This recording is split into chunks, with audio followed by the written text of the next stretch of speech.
The thing that people miss is they make products to just make a product, but they're missing the Yes. connections between the end consumer. Something that we need to keep in mind is when you're selling accessories, because that is the category that we all fall under, it is not food, shelter, water, clothing. It is not a necessity.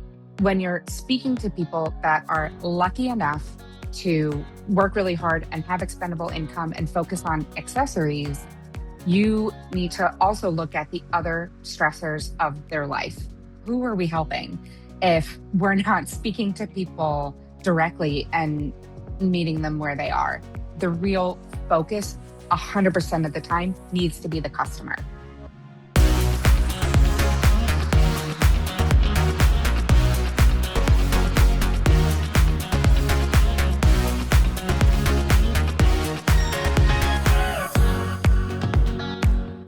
All right, so tell me about what you make and sell, where you're selling it. Like, give me some more like info, background on the company.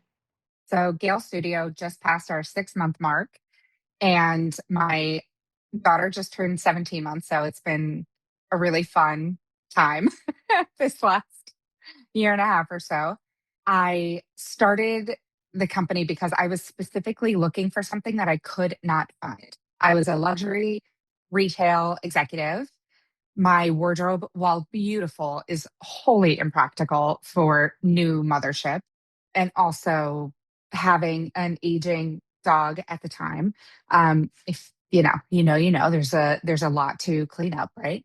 Mhm. So my entire wardrobe was too precious for my life transition. And sizing and everything, the whole thing was just kind of, for the first time at 35 years old, for the first time I felt uncomfortable in my own skin. So I was looking for, I love bags. My whole career's been in luxury jewelry and watches. And I've always loved bags. And so I was looking for something that I could rough up a little bit, and not be as precious and still be stylish and like good looking and feel like me. And I didn't find that anywhere. That was for a reasonable price point. I will say that my algorithm is probably ruined by my career. As a merchant and as a customer, I'm pretty far apart. So I'd say that I was looking for something affordable that felt good, and I didn't find it. And I kind of got mad that I couldn't find it. And so I built it. Amazing. Like I said, my whole career's been in wholesale. That makes me really, really happy. I love connecting with people and better understanding customer behavior.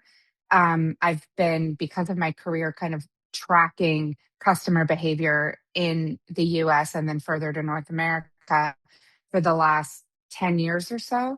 So when I started this company, I knew that I wanted to end up in wholesale. And so I've been thinking of that from the very beginning. I'm still direct to consumer right now. I'm an e-commerce store online, and my I've been having a lot of wholesale conversations, but we're actually at a really interesting point in the brand. I'm not sure when this comes out, but Saturday I have a really exciting opportunity. Madewell on Fifth Avenue and 20th and Flatiron has So good. invited Gale Studio to present. So we're going to have an awesome, super, super fun event. We're going to have live chain stitch embroidery, the entire beautiful canvas bag collection. I have a tight, because of Sales Accelerator, I have a tight offering. I've got 6 silhouettes, 3 core bags, 3 accessories. My duffel and my 2 totes are my core bags. I bundle with accessories. I've got a dock kit, an accessories pouch, and a wine tote, which I did send you. So I hope you got that. Thank Uh, you. it was back in like February. So I hope you have that.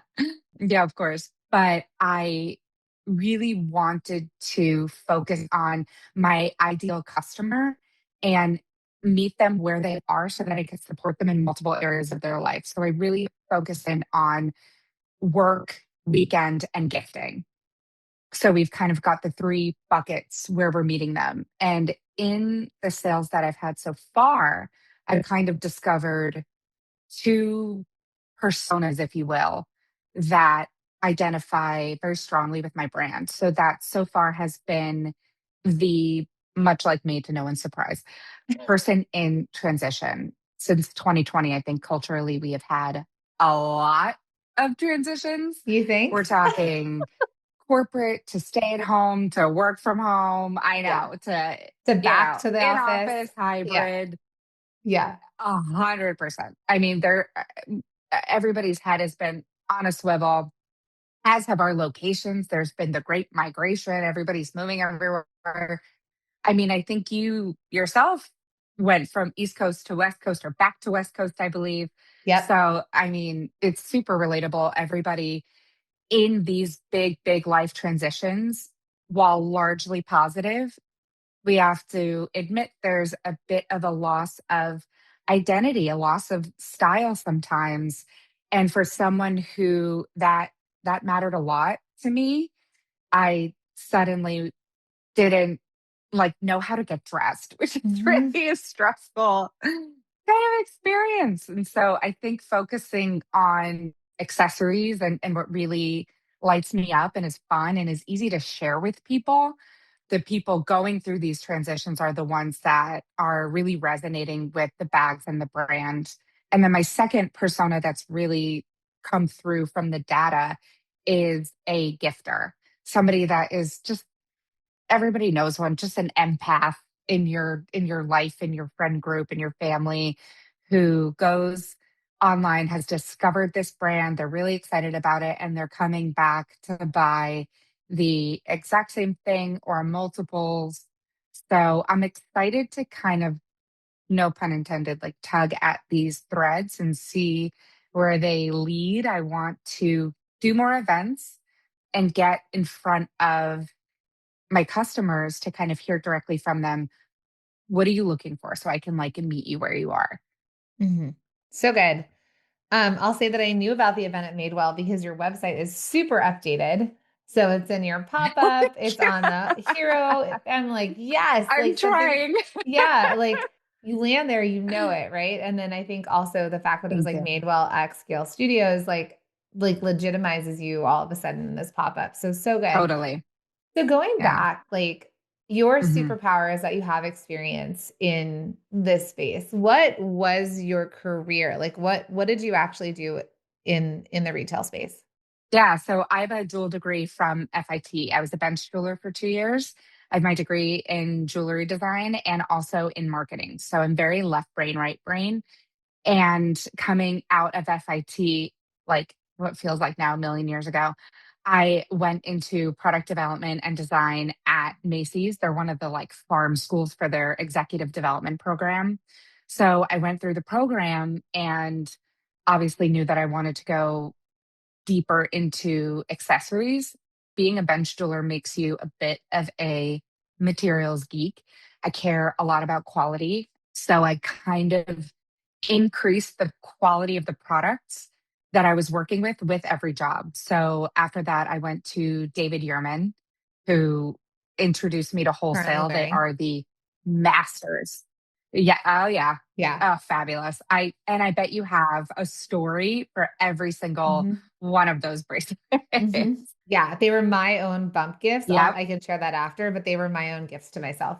I love that so much. That's so important. These kind of connections and milestones. There are rarely other products in the world. I'm sure you have an innate list of them, but that create such an emotional tie and an emotional connection than jewelry and watches. I loved working for David Yurman. Were you in design and I was in development there? corporate. So, funnily enough, I applied for a job in their designing components for them. And they met me and they were like, you're great, but actually, we want you to interview with the wholesale team instead because this job has you in the vault with no windows and working with components all day. And we think your talents are better used talking to people. So they are the ones that put me on the wholesale path. And as soon as I started, I never stopped. Were you working with buyers and like you were like a rep for the company? Like how did that all work? At the time, David Yurman had kind of two buckets so to speak, of reps. There were field reps and there were corporate home based sales support. And so that's what I did for them. I was in corporate home based sales support. I was over the Southeast, partnered with different field reps. And so I used to joke like it was like a bank heist movie. I was like the person on the other end of the phone that was like, okay, go into the bank now, make a left here, you know, being able to have that like 30,000 foot view of, sure, this activation is happening here and we can support with this product, but simultaneously we have an account in this area over here that, you know, needed support specifically for a bunch of Albion rings or whatever it was at the time. So I was over throughout my time there, the Southeast, the Caribbean. I was on the Neiman Marcus account as well. At the time, they were the number one brand across all categories in Neiman Marcus, if you can imagine that.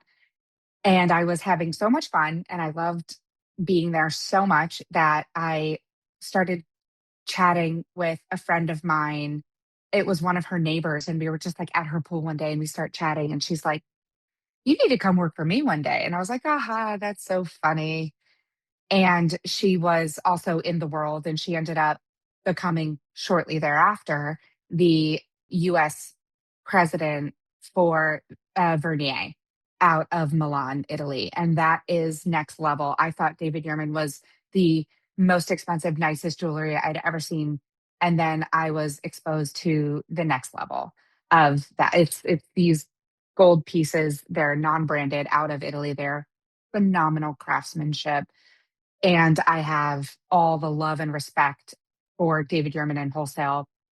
And then moving into Vernier, it was about building wholesale relationships. So I helped develop the Vernier footprint in the US over 5 years until 2020. So that's where I was. And I absolutely lived and breathed it, loved it, was obsessed with the idea that I could speak with small business owners, national account buyers, VPs, and really work with them on specifically their market and their customer behavior and what they needed.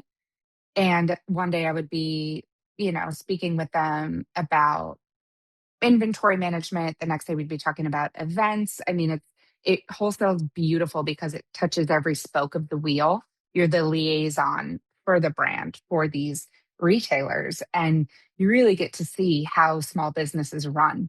So I was helping them, training their teams, coming up with different training programs to support their teams with what they needed in that moment. And then 2020 happened and I was poached to go work for Patek Philippe. I knew nothing about watches. And I remember the recruiter that reached out to me said, you know, would you be interested in working for a brand like Patek Philippe? And I wrote back, if you're not joking, then absolutely. So what they liked about my background was it was specifically in wholesale in the US. I was already very familiar with most of their existing points of sale. And I knew nothing about watches, which they thought was such a strength because there were no bad habits to unlearn. Education is one of the pillars at Patek Philippe. I don't think that's proprietary to say. So I underwent an enormous amount of training while I worked there to also ultimately become a trainer for them as well. So I had my sales job and also we integrated that with training. And to see the level of education that they poured into their wholesalers, it's their only form of distribution. They're, you know, outside of the boutique in Geneva. And the support that as a brand you can really bring to your retail store, to your retailers, your wholesalers is part of what makes them so successful.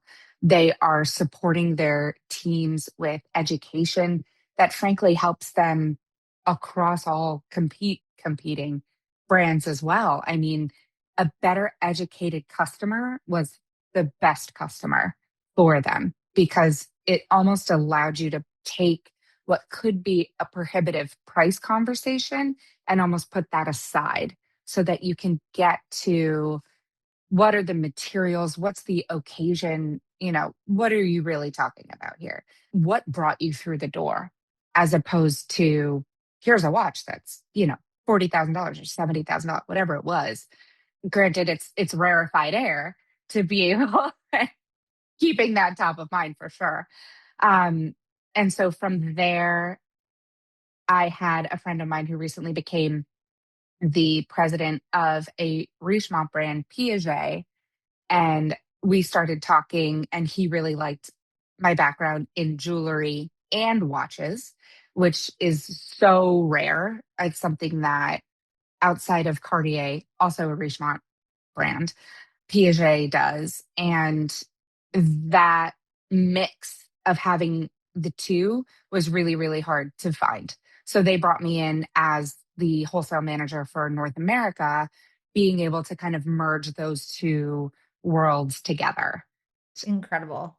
I was on average about 10-ish years younger than the other reps that I worked with. So I was able to be exposed to some really smart people throughout my career that I was able to learn from. It was so cool. It's funny because my first job was in Florida working for Cosabella, which we used to joke was like Cosabella for Neiman Marcus because they were our main company. So it's like what Neiman Marcus Oh, said is yeah. what we did. They Yeah, had so much power. like the buyer would come, we'd present our designs, and then what the buyer said was determined the rest of the collection for everything that we created. The Yeah. ironic part is like the Neiman's next to me in the mall just shut down. So it's like very, there's all sorts of Oh stuff my God. happening. But with David Yurman, so my very first bonus working as a fashion designer for a lingerie company, I took that money and I went and bought myself a ring, like one of their big, rings. I'll be on rings. Yep. And then, so that was that. And then when I had my babies, same thing. I like bought myself my bump present. So I wear both of them that represent my kids. So it is. And then I have our Oh, 5-year anniversary ring. So I so love to that. say that, like what you brought up about what you learned at your David Yurman, and then the storylines, and then how you talked about your brand in the very beginning is, and this is Yeah. something that I teach is like you really understand what a strong brand and a strong point of view and a storyline through it, because otherwise we're just selling a commodity. Yeah. It just sounds like starting as a designer. I had the same thing too. Like I went to work at BCBG and they're like, we're not going to hire you. I wanted to be a dress designer, but I was a swimwear Yeah. designer and separates at Cosabella. So they're like, we'll hire you in swimwear, but not in dresses. Like, oh, I want to do dresses. So, like climbing through. But then again, it's so funny because now I'm a designer. I went to Otis, which is FIT, Otis, and Parsons are like the top 3 schools. Yep. And I'm like, and I wake up one day and I'm like, oh, am I still a designer? Like, is this still what I do?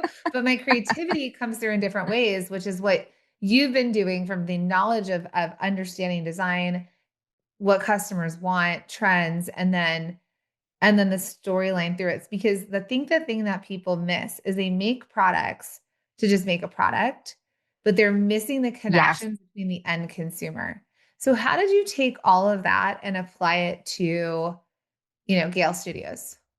I think something that I tried to impress upon the teams that I was training, whether it was David Yurman, Patek Philippe, Piaget, really storied brands, something that we need to keep in mind is when you're selling accessories, because that is the category that we all fall under, is it is not food, shelter, water, clothing, Mhm. right? It is not a necessity. So when you're speaking to people that are lucky enough to work really hard and have expendable income and focus on accessories, you, given your price point, need to also look at the other stressors of their life. So determining price points, aesthetics, accessibility for pieces that I was designing in Macy's is a completely different conversation and point of view when you're talking about which colorways of golden stones we can send to Florida, California, Houston, Atlanta, like the tropical doors versus Northeast Boston and New York and Chicago. Mhm. So I think that the real focus 100% of the time needs to be the customer. And to like, what are we doing here? Who are we helping if we're not speaking to people directly and meeting them where they are. So I think that has been something that's really important. Yes, I'm selling canvas bags that are really high quality and beautiful and can be embroidered. Also, there is an aspect to it where we can help someone through a transition period by giving back a little bit more confidence. It's one less thing they have to worry about because I don't know about you, but if I show up somewhere and I am not comfortable or I'm in the wrong outfit or I've got the wrong bag or I'm ending up holding all these it's like it just chips away at how you arrive and how intentional you are. And so being able to just grab your Gale Studio bag, if you have embroidery on it, you've got a story that you can talk about. Or if you're not in that kind of mood and you put it on the strap, you can just click it off and not engage with people. But we give you that confidence back where you can have more of your brain back to focus on what you want to focus on. I want to make it as easy as possible for the customer if I Yeah. can. Yeah. So a couple things that you touched on. I'm going to kind of wind us back because I think Please, this is a yeah. really good coaching moment for people listening. You Mhm. mentioned that when you were working at the bigger brands, knowing what you sold to the Southeast versus, East, Northeast, whatever. So at Cosabella, it was Totally. kind of the same idea. We were an Italian lingerie brand out of Miami, Florida. And so Yeah. Miami in itself had a very like bright color, Latin America, like we did that. We knew what our New York buyers would buy, and we knew Los Angeles was younger. So if like we had tiny, Mhm. when I say younger, like more playful. So we could sell like little tiny prints to LA. New York was solid Yeah. colors, more sophisticated. Florida was like the Yep. mango and the bright, kind of like you were saying. So I think one of Yep. the important things for people to hear when they're thinking about selling wholesale, if they're just starting out, you've got your collection. The bigger you start to Yep. expand, you'll understand what the buyers in the different regions are looking for. And then the collection gets to expand based on that. And like this is definitely a next level. I'd say if someone's going all the way in on wholesale, it probably happens closer to probably between half a million, $1 million can start to be the place. And then beyond there, we start to expand past that. But then you just know, Mhm. like, here's my product lineup, but I know where my buyers are. So for you with Yeah. Gale Studios, like, where do you think your buyers are? Like, where do you think you're like, because one is New York City, that like Yep. when I lived there, it was literally like, how do you go out in the morning and then end up at a party that night? And like my husband, when he was a Broadway actor, he is a Broadway actor, but when we would do events, Yeah. I remember his agent showed up with a backpack, and I was like at the opening. And I was like, because Yeah. he's Yeah. gone so far from wherever he lives to here. He's in the city, he's in a suit. And I used to want to like open up like Yep. a locker for people to like keep their stuff in for their Yeah. transition. That was like my business idea. Oh, totally. But it sounds like Yep. your stuff is for that transitional person. So where is your ideal Totally. customer avatar? My ideal customer avatar is very likely in the Northeast. I think, especially when we're talking about embroidery, the embroidery aesthetic that is most popular in the United States is very cutesy, collegiate, and it is a gorgeous technique that I haven't found resonates as much where I live. So I wanted to bring something that was a little more curated, a little, to your point, a little more sophisticated, solid colors, a little more muted tones to New York, New Jersey area. And I found that the shops that I'm speaking to now in Jersey City, Hoboken, New York, Manhattan are definitely more considered smaller points of sale. And what's really interesting when you talk about the agent, your husband's agent having a backpack and like putting it on the floor, that is, It was the craziest thing. It was like shaking hands and oh, then yeah. placing the bag down. And I was so aware of it because I was wearing this Yeah. cute Oh, dress, yeah. but I was like, where do we put his bag? Yeah. Right. You're like, I tried really hard to be here. I wanted No, to I just like I saw because I was from LA. And so in LA, we have a Oh, totally. car, we have Yep. trunks. So when I lived in the city, it was like once you left, you left. And then when Yep. we lived out of the city, we lived in New Jersey, it was like once we were in the city, there was no going back. So you really had to Yep. think through your whole day. Yep. And we have what I call second bag. We've got second bags and third bags, and you can have your designer bag, but that's not what you're putting all of your stuff into. And Gale Studio can really live in that Mhm. space. I was dropping my daughter off at daycare this morning. We live in downtown Jersey City, and walking to the subway because that's where her daycare is around there. And I tapped a guy on the shoulder who had a really big tote bag. And it was like, he was kind of walking like this, and he had a backpack. He had a beautiful backpack. He had the beautiful Apple headphones that are a gajillion dollars. And I went over to him and I tapped him on the shoulder and I was like, I don't mean to bother you.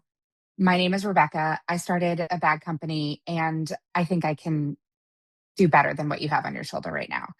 And he was like, oh my God, I'm so glad that he's like, I'm actually in the market for one.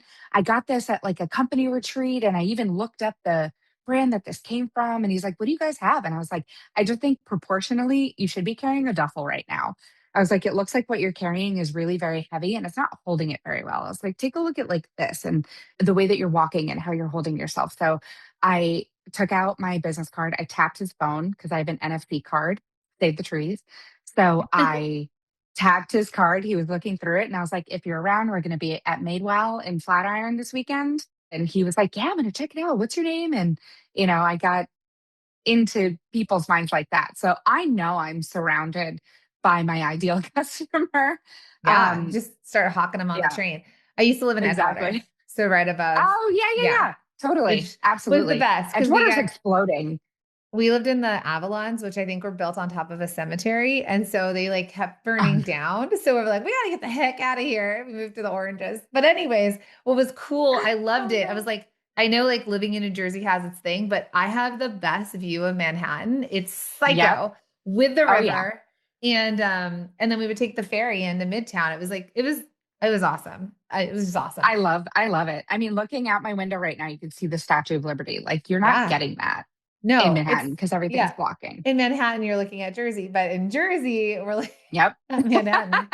Um, I say that all the time. I know, but also when I moved in, like it's the woods, it's beautiful. It's like a beautiful, beautiful state. So what I love about what you did there, and that would be fun. I'm just like I'm like, you get someone with a camera, you have your little mini mic, and you go up to them and you literally like try and trade them out for bags. Like that would be like Oh my such a God. fun That viral would be moment for fun. you. It's like on the street. And then it's just Hmm. like, hey, can I convince you that this bag is better? And like you have them like pack your bag with their stuff in their bag, like how could you Ooh. play because you're so outgoing and so forward? Like, how could you create more opportunities like that where it's just experiential? Because the other side to a lot of this is yes, story, yes, meeting your ideal customer avatar, knowing what they need, knowing the pitch, but then how does an experience get to explode from there? It's so funny that you brought that up, Jacqueline, because I've been screaming from the rooftops about the importance of experiential retail for what feels like years now. That's absolutely where everything is headed because you're creating that emotional experience. You're creating something that people feel really good about. And so, back to what I say about accessories, if you're selling something that people at their core, basic, stripped down humanity, if they don't need it because it's an accessory, what else are you bringing to the table? And you want people to feel good when they have your stuff. So experiential retail is fully the way to go for Listen, that. That's something that, yeah, I want to build this brand around. yeah, I mean, I have Cartier, David Yurman, Yearly Co. I have like all the brands on my wrist currently, and I didn't Yeah, need any of it, but I needed it, right? So, but it mm, feels yeah, I good. was like, of course I need that. Now, my jewelry, my mom always used to say, like, you don't need to wait for a man to buy you jewelry, go buy jewelry yourself. So I've taken that Yeah, upon myself. I remember one love it. time my husband was trying to figure out what to get me, and he's like, well, I bought Jacqueline a ring already. And my mom goes, how many fingers does she have? Oh, yeah, I I would love her. totally say I that. was like, thank you, mom. But the idea there is like when you create desire, when it makes a connection for the customer, right? Because a canvas bag is a Mhm. canvas bag is a canvas bag. I say this all the time with Chanel, for example, or Louis Vuitton. Yeah, It's like yeah. they're bags. So why does someone buy the brand? Why will they pay, $200 versus $10,000 for a bag. They're buying into the brand and what the Hmm. brand means to them. And it doesn't matter whether it's luxury or not. Like, why do people go to Lululemon or Aloe? Like, what brings them into there? Athleta, Hmm. like, people who shop at Target versus Walmart. We can go in any, Yeah. like Nike versus Adidas. So the brand is such a big part of it. And it's also the identity people carry with it. So when people are thinking about their Yeah. business, you really got to think like a lot of times people are like, they're solving the problem or they're not even thinking about it. But you really need to think need, want, desire, or solve a problem. Hmm. And Hmm. if you can create desire so great, that's how people who quote unquote can't pay their bills but have $1,000 iPhone in the new orange color because Right.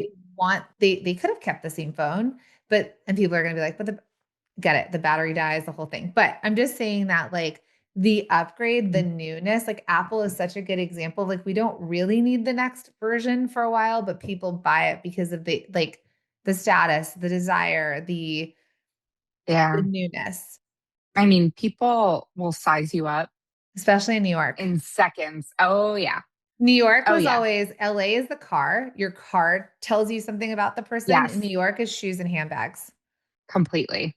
I, and when I was pregnant and commuting and I had to wear sneakers, it was like, I'm going to lay down on Fifth. Like, this is terrible. But that It is, was it's like awful. that's why I feel like Tory Burch, and because she came out and she was very East Coast, Yep, her flats, totally. like the Tory Burch flats, and then like all the women were walking around in those because when you're walking, 20 blocks and from the train or whatever, like you need Yeah. flats, but then status. So I know you and I are talking about the coastal cities, but Yep. the whole concept of like Utah moms, that was like a whole thing for a while when Yeah. Stanley's blew up. And that was like Hmm. they were wearing aloe, they had a vest on, they had the Stanley mug. It was identity. And so Yep. people see them, their identity is in the stuff that they buy. Yeah. That's very, very true.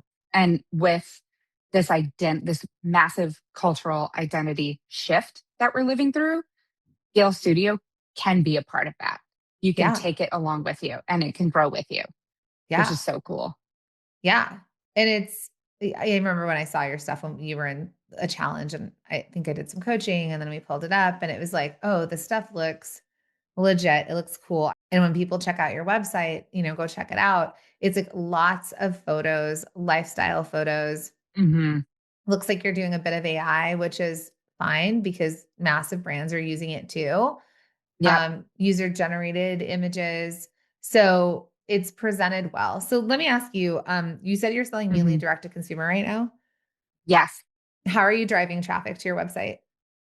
I could be so much better about that.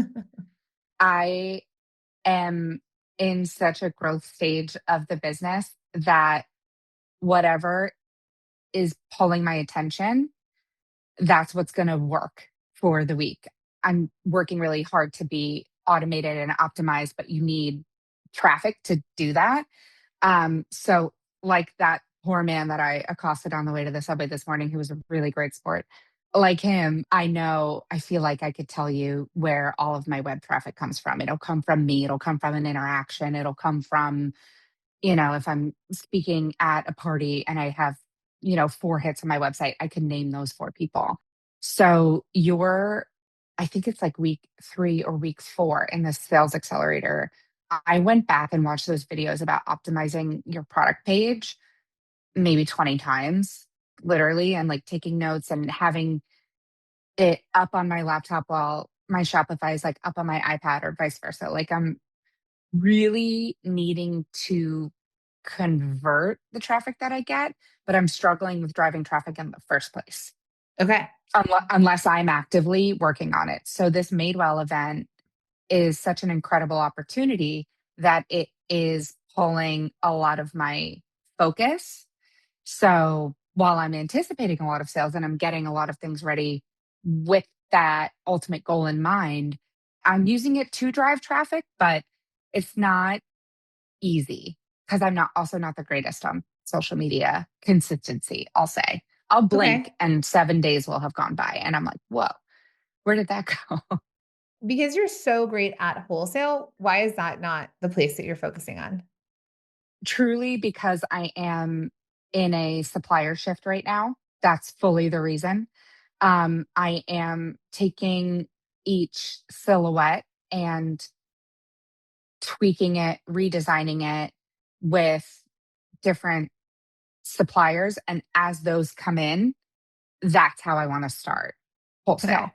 Truly, that's it. I mean, I've already had a number of conversations with local boutiques. I have a couple of warm leads. And I think as soon as my pieces are ready to ship, we'll be able to have something Okay. a little Yeah. more concrete. Yeah. But I've started the conversations, but pump the brakes a little bit for that reason. But that Okay. product development is happening actively. Are you And overseas or domestic with your production? overseas, but they were trying to do a lot of onshore tweaking. Not only was it not working, but I mean, you know better than anyone, the knowledge and the capacity overseas is so much greater and so much more affordable, unfortunately, than onshore. I would love to be made in America, but the finishing capabilities at my quantity sadly are not here. Bags are very hard to make domestically. Like even in downtown At my LA price where, point. Yeah, yeah, at my price point. but Yeah. also, yes, like still very Yeah. hard to make domestic. I Yeah. think the thing that people have to understand is like over the years, manufacturing left, and 5% of the world's garments were made in downtown LA, which is where I grew up. Like that's my space. That's Yeah. where I Yeah. did all of our production. And then I'm all for like raising minimum wage, but even if you raise minimum wage, it doesn't make the quantity of production. You can't speed up a sewer. So slowly but Mhm. surely, here in LA, manufacturing is leaving and machines left, right? Like there were certain machines we could do Yeah. here. There's certain machines we don't have for different capabilities. So Oh, I yeah. never like, I remember like we had Tiffany, she owns this company called Chunks, which is a massive hair clip accessory company. And I remember when I started Mhm. working with her a long time ago, we had a podcast episode, but her whole company, and this isn't necessarily for your branding, but for her specifically, it was like ethically made in China. Because it was this time where, like, it was like, oh, it's Mm. Chinese, it's like, it's cheap, but actually it's not. And she was really, it was like, but all of the materials to make these really cool hair clips she sells to Sephora and like Urban Outfitters and any massive boutique I go into, I'm always like, oh my God, Chunks is here. That's So cool. part of that was just like saying what it was, not saying that that's what you need to do for your stuff, but I think everyone gets to understand, especially since a lot of our listeners are still making, like they're still hand making. One, there's legalities. Blessed, New Jersey, New York, and California have manufacturing laws. So like we actually cannot Yes. cut and sew at home. There's Correct. also, if people are in food, there's like cottage laws. So, when you work with me as like a strategist and consultant, I do Yeah. definitely talk about this. Like, I think that's what's missing from the maker's world. It's still kind of Yeah. like small thinking hobby. Maybe you're making some money versus let's build a business and let's professionalize the business. I love that you're doing it. I love that you're stepping into it because, and this from being in Sales Accelerator, the hardest thing is driving traffic to your website. And truthfully, Yes. social media, if anyone's still thinking like, I'm going to post on Instagram and all of a sudden, like, my business is going to blow up, it's like, unless you are such a freaking genius at it, you understand virality, like maybe you already are a creator and you have a following. It's not the Right. way. So what we really do Right. in Sales Accelerator, it's all without ads and it's about Mhm. other people's audiences. And then in the collective, which is, really where we're moving to at the Product Boss, is like this environment that's supportive to people wherever they're at, right? So it's like, if you want Mhm. to do ads, like let's talk about ads because you have the capacity. Like with you, I Right. would say ads, but once we turn the ads on, we can scale your business to $1 million. It's just that Yeah. if you don't have the quantity, then we've got a breaking point, right? And making sure Exactly. your pages convert. So yeah, so I think that like I think what you're doing and stepping into it sounds like accurate, but you have the knowledge of understanding, and this is what I want listeners to hear. It's relationship, it's connection, it's talking to the guy on the subway or going into Madewell and being like, hey, I've got a brand. Can we do a pop-up? Because there's like West Elm does it too. And being scrappy and being tenacious and audacious and like doing the things that feel uncomfortable, but that's the thing that's going to flip it forward. Yeah, I completely agree. I want to say that I'm very lucky. I did an enormous amount of research to get to this point. But I'm really lucky in that my product doesn't require an enormous amount of education or really price hesitancy. People see it, they understand it, they like it, they get it. There's not really a lot of like explaining that necessarily needs to happen. So to your point, I mean, what is converting is meeting me and hearing more about the story. So it's funny, I have found that I'm being a touch impatient. My husband's constantly reminding me, like, you've had this business open. She's like, it's just been 6 months. He's like, You're like, okay. TikTok, TikTok. Seriously. I know. It's so true. Actually, the reason that I had my business card this morning is because I will not leave my apartment without it because I'm talking about it and I want to connect with people about it. You never know. And I Mhm. didn't have my hair done, no makeup or anything this morning. I was just like, it was a gorgeous day and I saw this guy and I knew that I could help him out. That's not typical. I'm not doing that every morning. A lot of times I like have my coffee and I'm, walking. Glasses, and you're like, But nobody talk to me. seriously, or my Yeah. daughter's like screaming in front of me and I'm like, okay, we're not selling bags right now in this moment. Something that I've found is that I'm so used to working for real heritage brands that you say their name and there's a recognition, people understand. And I am building brand awareness with Gale Studio. People don't know us yet. So putting our name out there and driving traffic to the website, I'm trying to do what I can for every interaction. People get it right away. And I talk so much that that means a lot of self editing. I'm trying not to bowl people over with all this information.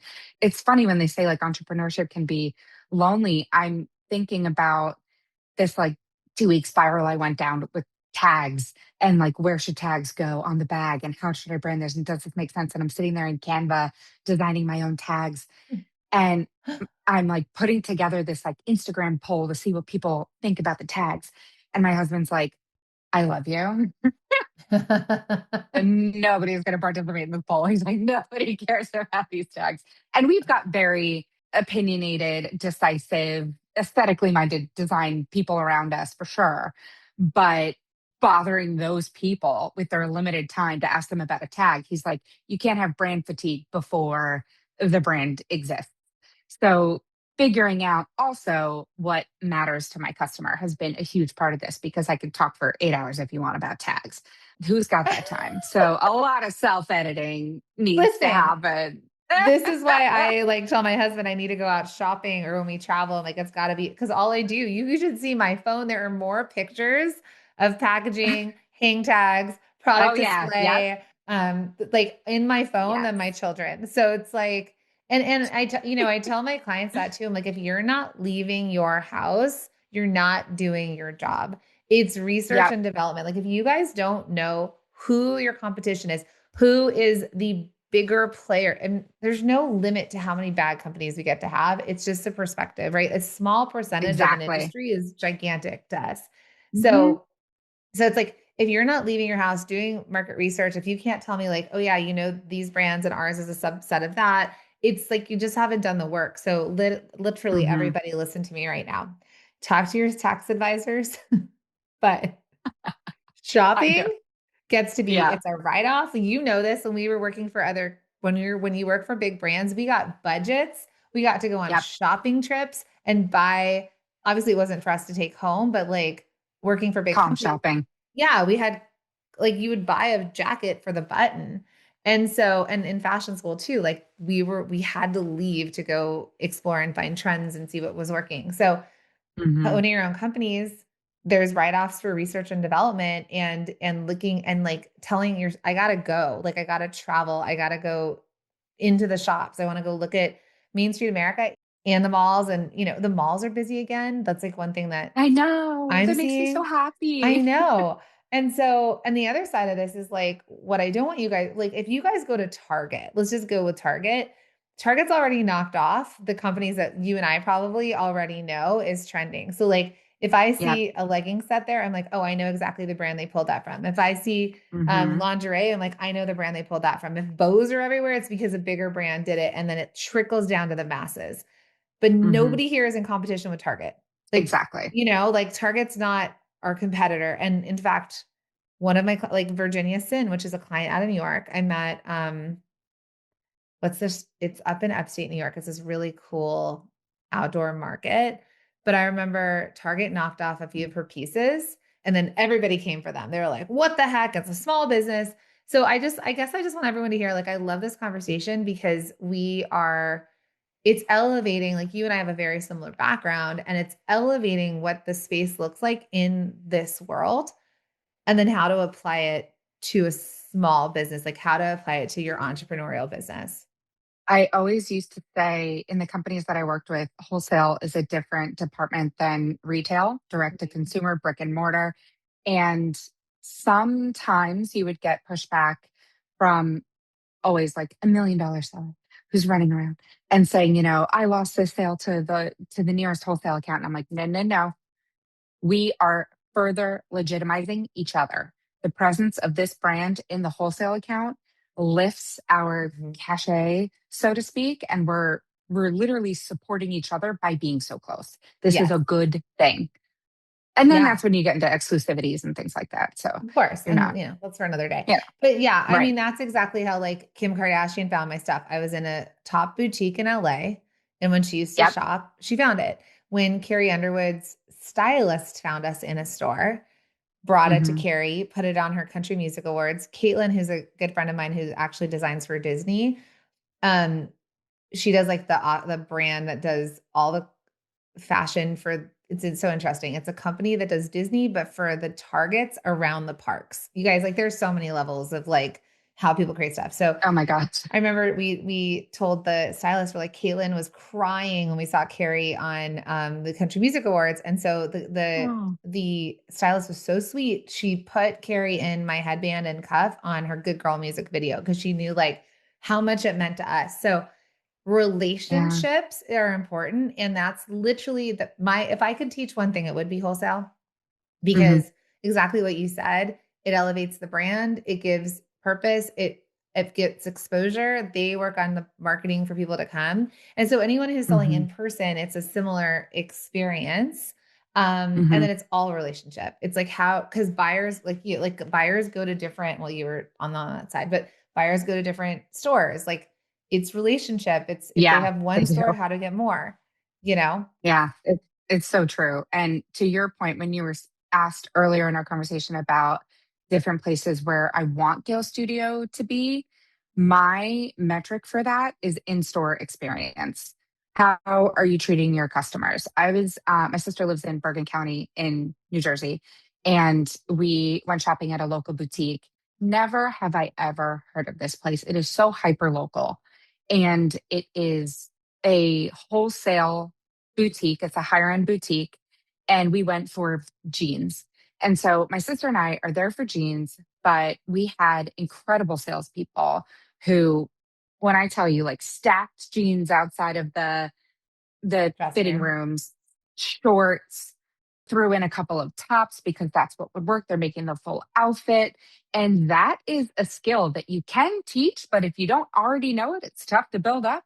And so I left there, introduced myself, did the tap with my NFC card, and then went home, wrote them an email about my positive experience. Of course, that I shopped and that I would love to come back with a full Gale Studio collection and talk about having my bags in their windows because that experience at every level is what you're looking for. So when you've got Hmm. wholesalers that have been doing this for a long time, that's where you want to be. They're going to Hmm. legitimize your brand. Yeah, I mean, we even used to gift all the people on the Yeah. floor because then like we had Lisa Klein in LA, like there was Robertson Boulevard. They were just like massive stores that were Yeah. definitive. And we would gift all the salespeople something with a note. If we were local, we'd come in and train them because when they love the brand, Yeah. they're going to push the brand.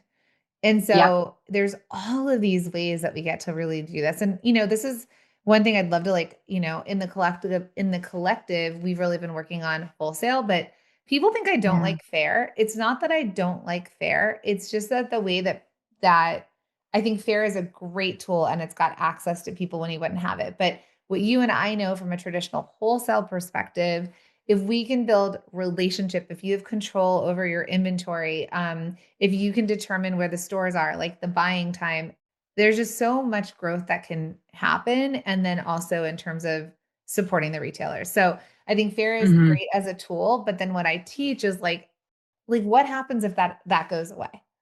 I Hmm. always want people Hmm. to have like the real, like you've got the phone book in your hand. Like you can phone book. People are like, Yeah. what's a phone book? But you've got the numbers, like you have ownership over your everything. So like whatever's happening in the world, like the dips, all the things that happen, we get to be in control of our companies and the outcome of it. Yeah. I would also say trust yourself. You know, it doesn't matter if you're an extrovert or like me or an extroverted introvert, like my husband says he is. When you're talking to someone, whether it's business, personal, you pick up so much more than if you're just emailing back and forth. If you want to even be in business with these people, are they going to make your life easier or harder? Do they want to uplift you? Do they want to screw you over? I don't know if I can say that, but I think what we're able to capture with in-person conversations serves us so much better. And you trust yourself when you get in front of them. I just Yeah. think that can carry you a lot further than keeping an entire relationship that's so important and integral to your business digitally. You got to take it off the devices at some point. Yeah. 100%. Go out to dinner with them. You're visiting town. Like go like be in relationship. And I think, Yeah. it's something that you were saying earlier too. It's what you were saying earlier about is your husband in the same space as you? Like he seems to know so much about He, branding. I know this poor man. He's in media. He's So just been with you for a while. we're together 15 years Yeah, my this husband can year. coach on product now. He's like, I'm good. Exactly. He used to say when I was training teams virtually, which happened a lot over the last 5 years, he Yeah. used to pop in and be like, I can teach you about a minute repeater. Like he knew Yeah. everything about like watches and mechanical movements and stuff. Totally. Totally. So anyway, so what you're saying, I mean, that was like for me too in entrepreneurship before I ever met my ex co-founder, before I ever, all I did was go to trade shows. I'd go to the seminars at the trade shows. I had an office in Yeah, downtown LA, so I'd pass other designers in the hallway. If we were close, be like, hey, I that's need a cool. pattern maker for X. But otherwise, it was pretty lonely. I also worked in the city in the fashion district when we lived in New York too. I mean, New York, you could never be alone Hmm. because there's always people around you. But what happens is, and this is what I teach. One, it's like, what's your market research? What's the focus group you can go to? Not your friends and your family, but people who are aligned with your ideal Right. customer avatar. But the other side that I Hmm. think people miss is doing entrepreneurship by yourself because our spouses Mm. can't be everything for us. They know, they Yeah. try and problem solve unless they're in the industry or they're business partners. But even so, I work with so many business partners that are spouses because they only know what they know. And then it's like, what are other people doing? So I think one of the things that Yeah. you said about like, what do I do with, I wanted to know where the hang tags go. Yeah. It's like, how do you put yourself into community of other people who are already consumers, but also understand product? So they're not like, yeah, Yeah. all 17 of them is like, well, how much is each tag? And like, cause it all adds up to the price Yeah. point. Yeah. So I'm that's like like, the power of not doing entrepreneurship alone. I think it's the greatest lie, especially as women, that we've been told.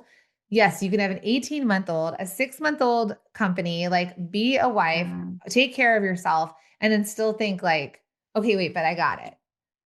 Your podcast, not to like fangirl, but your most recent episode that came out about taking care of yourself and listening to your body. And that's something that I have been like limping on my foot for a week. And I like called my podiatrist and made an appointment Okay, good. because of that episode. It, Perfect. it, it just like completely, it's, I like to think that I'm somebody that prioritizes self care, but that doesn't necessarily always, facials are great, but it Yeah. doesn't necessarily mean like putting your feet up. It means breathing. It means talking something out. Yes, with my husband, but also with a therapist. It's People like have been all the calling me a rest business of, therapist lately. And they're like, you're my business therapist. It's like, great, let's go. Um, but I think, and I love that you said that because I said it because I was literally hospitalized and launched the first iteration of what Sales Accelerator, what it used to be called, like as soon as yeah. my gallbladder was out, right? So actually I took my own advice this weekend and I had this weird like jaw thing happening. And Hmm. old school version of me would have been like, it's fine. I'll power through it. Ignore it. But instead I Hmm. was like, no, like I'm going to model this. I do this. This is what I train my students and my members in. It's like, I'm going to do this. So it's like, it really was, I had a vet appointment with my new puppy at 8:40, called the urgent care, got in. And I was just like, Yeah, I good. was like, even though it was like, it's probably a nerve thing that I just like hit a nerve and just got irritated. I was like, great. Now at least I know I'm not, you know, dying or functioning with a gangrene Yeah. gallbladder that I'm like gonna, you know what I'm saying? It's like we just Yeah, don't know. yeah. So how do you prioritize? So I'm so glad if like that episode only helped you, great. I'm And then sure it we helped get more to people. model that, and so Yeah. that was my stretch this weekend. Yeah. I was really, really, I remember I was cleaning up in the kitchen at the end of the night. That's like when I listen to my podcast. When you got to the part about like collapsing in the lobby, not to like Oh yeah. duplicate your podcast, you No, it's okay. I don't have mean, to. I was a When little you bit of a got to shit that show. part, no, please. I went like my jaw Exactly. like hit the floor when I was listening to it. I was like, oh my God. And I deeply understood that. It's not like I'm intentionally trying to even necessarily be strong. It's just, but there's only so many hours in a day. There's only so many things that we can fit on our plates. And in my internal prioritization, of course, my daughter's going to come first. Of course, the apartment's going to come first where my family lives and breathes. Of course, what they're eating and everything like comes first. Of course, the business comes first. Like it was a healthy reminder that if you don't do something, your body's going to remind you that Hmm. something needs to be done.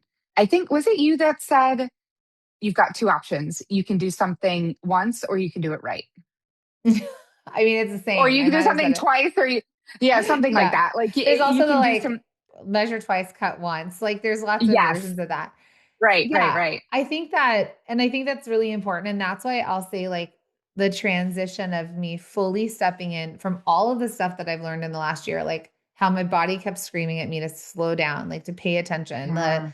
catastrophe of like losing both my parents in 2 years, like, and especially my mom, like all of it was like, what am I actually doing here? And that's where really the iteration, because I had an episode called like, and it's going to be, it's like it really is like where I am now, which is your business will only grow as much as you do. And so Yeah. realizing that we Ooh, are we are it. Like it is us. It's how our business will grow as much as we do. So the capacity for possibility, the capacity for growth, like even the belief of it.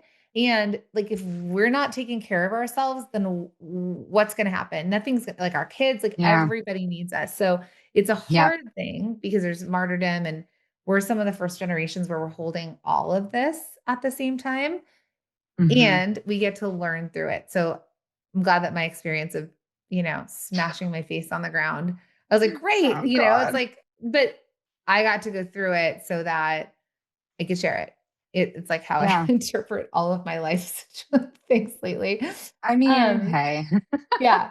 Yeah. So I think that, I think that's something for you as you're growing this company is like, like continuing to, you've got so much foundationally there. But you also have a lot on your plate. Like you've got a baby, and two is going to be two, and three is going to be even more fun.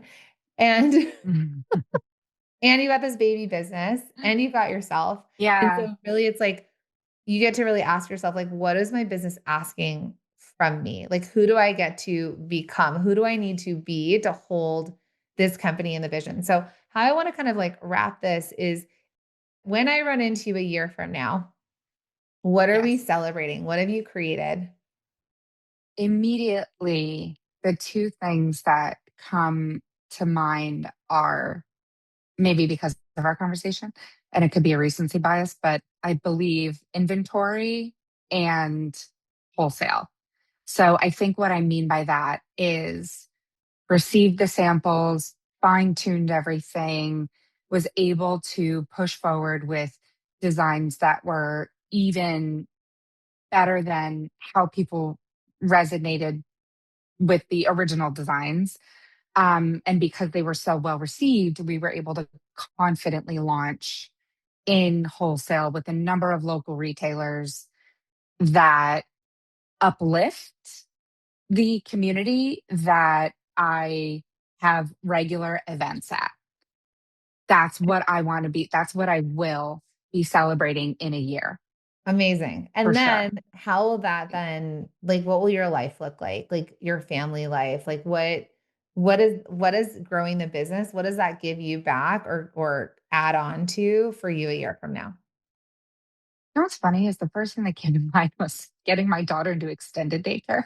Great. Because so I get to work on the business when she is in daycare and when she's napping. So she's in daycare right now, Monday to Thursday, 8:30 a.m., 3:30 p.m. That's Yeah. what it is. And whether it's teething or sickness or something like that. Um, a lot of holidays fall on Mondays also. So some days it's even shorter than that. And I feel like more disconnected to my business on days where I can't sit and work on it like a whole lot. So in a year, family wise, I hope to be a little better organized and consistent with the schedule for her as well. So I'm not jumping right to that 6:30 pickup in my mind, but I really would love daycare on Fridays. I think that would be great. Also, oh my gosh, a date night. I realized Oh yeah, that, that guy. yeah, right. I'm like, he's the whole reason she's here. I have to like remember we asked our friends to watch her so we could go out for omakase. I think, and she was like, I think she was still under a year old. I think that was the only time we've been on a date in the last year and a half, like truly just the two of us. Okay, well, that So gets to be we're what you do. we're I would due. say in May, Hmm. you get to plan a date. I mean, that's not very stretchy, but like that just gets to be a Yeah, priority, which is it like is still though. prioritizing. Yeah. Yeah. But see, Yeah, it's like It is stretchy. yeah, exactly. It's the basic stuff. And I will say too, because it really reminds me of when I moved to Jersey, I lived in Edgewater. Hmm. My daughter was 18 months old and I was by myself and my husband was working in the city. So, and I was Yeah. growing the product boss and still had my Yep. company in LA. And so I remember my coach at the time was like, pay for as much childcare as you can to grow your business while they're small because they're little and they're going to have the time with us. And like, they're also loved on and cared. And like, so I remember crying the night Yeah. before I drove my daughter she was going earlier than my son had and they were in full day. And I remember just like crying that I was like a crappy mom. And then all of a sudden, like she came out to get my daughter. My daughter was like, peace. Like then she ruled the Oh school. yeah. Like she was in charge. And so I was like, That's great. And my then daughter. yeah. So it was like she thrived in it. And then I got to go work. I got to take care of myself. It was such a beautiful time. And then Yeah. I'd pick them up for dinner. We do dinner, we do bath time. We had quality time. And I was supported so that I could build the business that now I've got, an almost 11-year-old and 13-year-old, and we live back in LA and we go on vacations and like I am able to do all the things I wanted because of what I built when they were small. And so that's just the Hmm. permission you get to give yourself and say like, okay, is it a year from now or is it sooner so that Yeah. you can create these opportunities, right? Because you get to really collapse that timeline and move faster towards it. When women make Hmm. money, we have more opportunity. We can get more help because then the next level is like then get help at home. So instead of doing laundry, Ah. then you're with your kid, right? And then it's especially in New York and New Jersey, we can send out. So it's like Oh yeah. maybe there's other things that it's like once you start to generate money, you get to buy back your time, as Dan Martell says, and then it's like you get to be with the people of Who why you're doing matter this. Yeah. So that's my little tidbit of completely coaching. So we're going to celebrate all that in a year or less because you're going to go on date night or less.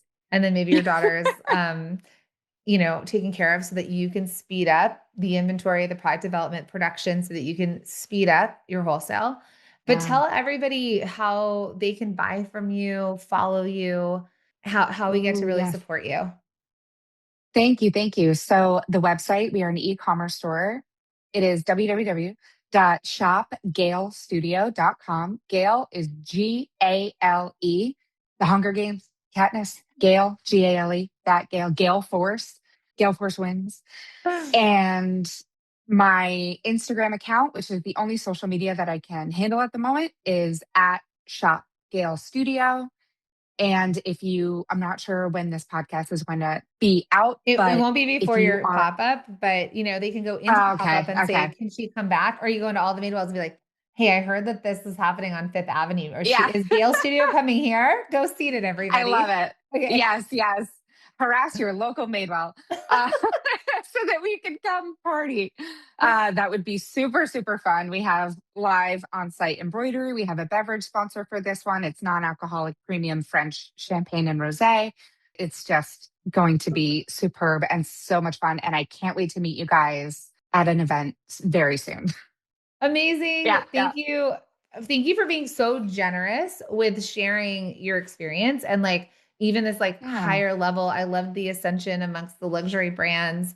If you guys don't know these brands, go look them up in the way of understanding luxury. When people come to me like it's luxury, and I'm like, do you know what luxury is? And like you even just expressed American luxury versus like European luxury, and like you said, European. Yeah, $70,000 watches, and yeah. obviously they go up from there. I actually just found Oh, out, yeah. was it Rolex? I could probably tell you. But there's one brand that like you can't get the entry level watch anymore. And like there's a certain way. I mean, it's with their Mez too. Like you can't buy a Kelly bag without buying into all this other stuff. So if you're Exactly. really in luxury, know luxury or know the departments you're in. But thank you for being so generous and all of that information of, Of it's great to course. talk shop with somebody behind the scenes. And I hope that was really Yeah. supportive to everyone here. And thank you and good luck with all of it.